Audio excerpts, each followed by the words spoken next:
करीब 3.5 महीने तक चली भीषण जंग के बाद अब अमेरिका और ईरान के बीच युद्ध खत्म होने की खबरें सामने आ रही है। शुक्रवार को अब ये शांति प्रस्ताव अंतिम रूप में दिया जा सकता है, लेकिन सबसे बड़ा सवाल तो यही है कि जिस मकसद से डोनाल्ड ट्रंप और इजराइल के प्रधानमंत्री नेतन्याहू ने यह सैन्य अभियान शुरू किया था, क्या वह हासिल हो पाया है? अगर युद्ध के नतीजे को देखा जाए तो कई ऐसे मोर्चे हैं जहां पर अमेरिका को उम्मीद के मुताबिक सफलता नहीं मिली है।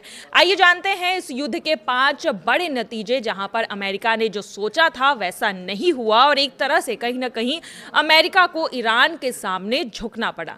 सबसे पहला तो यही था कि तख्ता पलट का सपना अमेरिका का अधूरा रह गया। जब 28 फरवरी 2026 को अमेरिका और इजराइल ने ईरान पर बड़े पैमाने पर हमले शुरू किए थे, तब माना जा रहा था कि ईरान की सत्ता अस्त व्यस्त हो जाएगी, बिखर जाएगी। इस हमलों में ईरान के शीर्ष नेतृत्व को भी भारी नुकसान पहुंचा था, लेकिन अमेरिका की उम्मीद के उलट ईरान में सत्ता परिवर्तन नहीं हुआ। विशेषज्ञों का कहना है कि इस्लामिक रिपब्लिक की व्यवस्था कमजोर होने के बजाय और भी ज्यादा संगठित होकर सामने आई है, यानी जिस राजनीतिक बदलाव की उम्मीद ट्रंप कर रहे थे वो ना हो सका।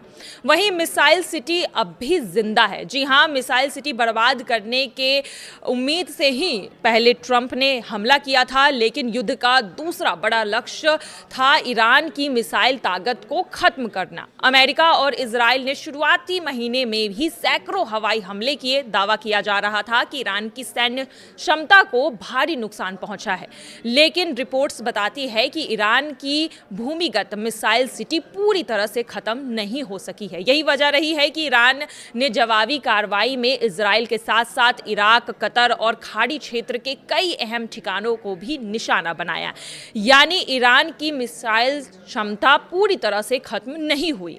हॉर्मुज पर अमेरिका की चुनौती, ये भी एक बड़ा मुद्दा था। दुनिया में सबसे महत्वपूर्ण समुद्री मार्ग, व्यापार मार्गों में से एक हॉर्मुज भी इस युद्ध का बड़ा केंद्र बना था। अमेरिका चाहता था कि यह मार्ग पूरी तरह से सुरक्षित रहे, लेकिन युद्ध शुरू होते ही ईरान ने इसे बंद कर दिया और नतीजा ये हुआ कि वैश्विक तेल बाजार में हड़कंप मच गया और कच्चे तेल की कीमतों में तेजी से उछाल भी देखने को मिला। अमेरिका के नौसैनिक ये दावा कर रहे थे कि उन्होंने हॉर्मुज में दबाव बनाया, लेकिन आखिरकार हॉर्मुज सैन्य कार्रवाई से नहीं बल्कि कूटनीतिक बातचीत के जरिए खुलने की स्थिति में पहुंची है।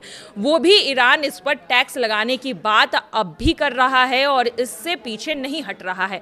तो इस मोर्चे पे भी कहीं ना कहीं ट्रंप की हार देखने को मिल रही है। वही चौथी बड़ी बात, खाड़ी देशों की सुरक्षा पर भी सवाल उठे हैं। अमेरिका लंबे समय से सऊदी अरब, यूएई, कतर और कुवैत जैसे देशों की सुरक्षा का भरोसा देता आ रहा है, लेकिन युद्ध के दौरान ईरान ने जवाबी हमलों में इन देशों की चिंता बढ़ा दी है। कई अहम सैन्य और ऊर्जा ठिकाने निशाने पर आए।